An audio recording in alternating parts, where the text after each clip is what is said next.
तो बहुत ही भीड़ भाड़ वाला एरिया है, टूरिस्टी एरिया है वैसे ये है कॉनिसी ऐसा कुछ नाम है इसका, प्रोनाउंसिएशन तो पता नहीं। तो सुबह 8 बजे करना बेटर है, इस टाइम करने का कोई मतलब नहीं है, बहुत लाइन है, 1 घंटे का वेटिंग है और 4:30 बजे कुछ बंद भी हो जाता है, ऐसा कुछ है। 2 ऑप्शन है जाने के, एक तो आधा तो सिर्फ ये वाला लेक करके आ जाओ which is around 12 Euros return trip, और अगर इसके आगे वाला लेक भी करना है total will be 25 Euros for return trip. तो वो कुछ करने का प्लान है कल। मेलर विंकल नाम की कोई जगह है लेक के पास में हाइक करने की, कुछ 700-800 मीटर वहाँ जाने का है हुआ प्लान, वहाँ चलता है। अगर मैप में बताऊँ तो अभी यहाँ टिकट काउंटर इधर है, यहाँ वॉक करके मैं जा रहा हूँ मेलर विंकल, और फिर बोट लेके जाते हैं। फर्स्ट स्टॉप ये होता है, ये यहाँ से भी रिटर्न ले सकते हो which was 12 Euros for return flight, return boat. फिर एक ये चर्च है फेमस यहाँ का, तो उस चर्च में जा सकते हैं। देन यहाँ पे बोट ड्रॉप करती है, फिर यहाँ वॉक करके ऊबर सी वाले में चले जाओ, फिर आ जाओ, फिर रिटर्न लेके आ जाओ। तो इस वाले का है 22 यूरोस, कितना बताया मैंने, 25 यूरोस आई थिंक। इसका है 12.5 यूरोस। ये पॉइंट है वो मेलर विंकल, व्यू अच्छा है पूरी सी का, यहाँ से सामने तक दिखता है। कल यहीं पे बोटिंग करने का प्लान है, लेकिन थोड़ा वेदर देखना पड़ेगा, इनका वेदर हर दिन चेंज होता रहता है और कल प्रेडिक्शन है बारिश का, देखते हैं क्या होता है। बट कुनीसी से अभी निकलते हैं, अलविदा बोलते हैं और आगे का प्लान करते हैं। अभी के लिए तो बहुत है ये व्यू एंजॉय करना।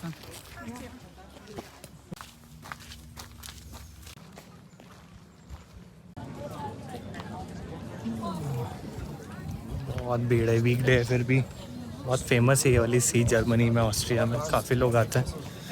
कल देखते हैं 8 बजे कितनी भीड़ होती है। अभी तो निकलते हैं यहाँ से, दिन वाला टाइम सही भी नहीं है, थोड़ा धूप तेज़ रहती है यहाँ पर।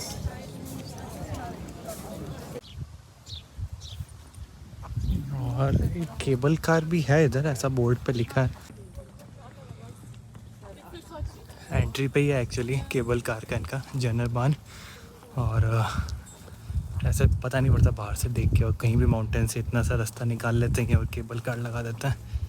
एक बार बताता हूँ कितने का है, या तो हर माउंटेन पे केबल कार है बस। 38 यूरोस का है राउंड ट्रिप किस केबल कार का। जैनर बान अगर करना है यहाँ लेक पे आके तो गुड ऑप्शन है।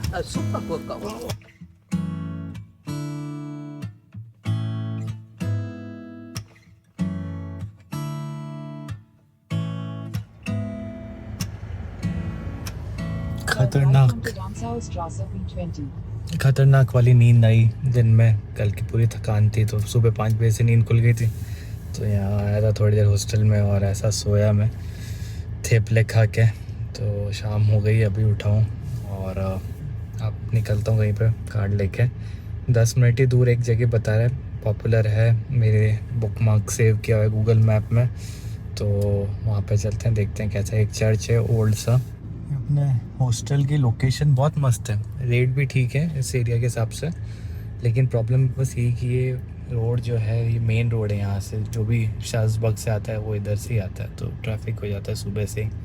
और एक स्ट्रीम भी बह रही है साइड में, वो भी ब्यूटीफुल है, लेकिन यहाँ कुछ कंस्ट्रक्शन चल रहा है तो उसका भी काम चलता रहता है दिन भर।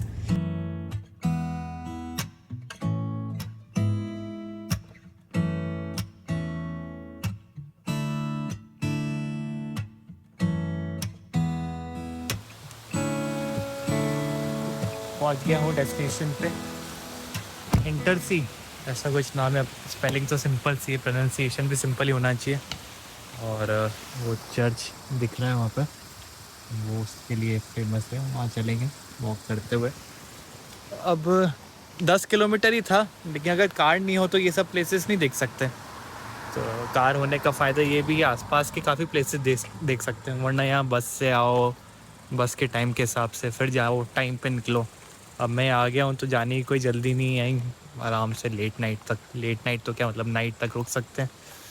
और देखते हैं क्या है, इंटरसी 2-3 प्लेसेस हैं यहाँ देखने के, स्पेशली तो वो चर्च।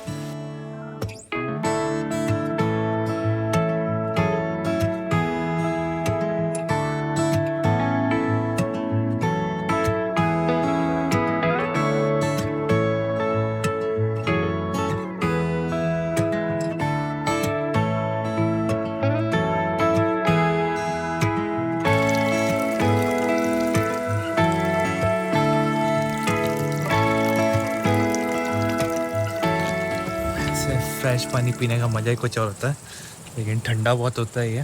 सीधा वो ग्लेशियर से आ रहा है ऊपर माउंटेन से, इसलिए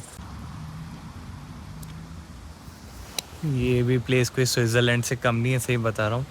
और जितना मैं दुनिया देख रहा हूँ धीरे धीरे लग रहा है कि सारे प्लेसेस यूनिक होते हैं, सब में कुछ अच्छा ही रहती है। पहले मुझे लगता था स्विट्ज़रलैंड सबसे ब्यूटीफुल है, और वैसे है ब्यूटीफुल है no doubt, but they are more places. अब ये वाला प्लेस मुझे लॉटरब्रूनेन या उनसे कुछ कम नहीं लगा, उससे और बेटर लग रहा है समहाउ। तो ऐसा लग रहा है कि स्विट्ज़रलैंड के अलावा भी दुनिया है, बस आपको सर्च करना पड़ता है आपकी प्रायोरिटी के अकॉर्डिंग। मुझे माउंटेन्स और ये क्या बोलते हैं इनको, स्ट्रीम्स, ये सब बहुत पसंद है, तो इसलिए मुझे ऐसी प्लेसेस ज़्यादा पसंद आते हैं। माउंटेन्स के बीच में छोटे छोटे टाउन्स, तो उसके लिए परफेक्ट है। और इतना एक्सपेंसिव भी नहीं है, स्विट्ज़रलैंड में तो सब कुछ एक्सपेंसिव है, खाना रहना घूमना। तो यहाँ अपनी कार उठा के लिया और यूरोप में घूमते फिरते, और ये वाला प्लेस बहुत ही ब्यूटीफुल है यार। ये है वो ब्रिज और ये है वो चर्च जिसकी जिसकी वजह से ये प्लेस काफ़ी फेमस हो गया है।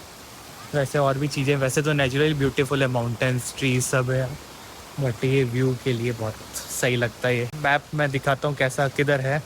अपना जो टाउन था बर्चेस्टेगन, उससे ये हार्डली 10 किलोमीटर है।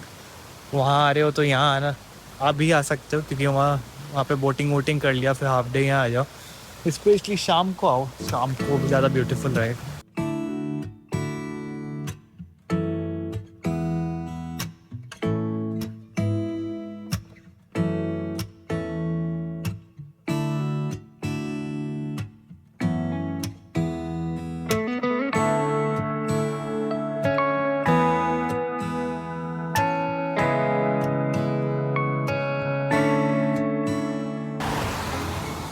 टाउन घूमते घूमते अंधेरा हो गया, जाने का मन तो नहीं कर रहा है यहाँ से, लेकिन अब चलते हैं अपने ही वो टाउन बर्चटेनगेडन, और वहीं पे घूमते हैं थोड़ा, रात को देखते हैं क्या होता है।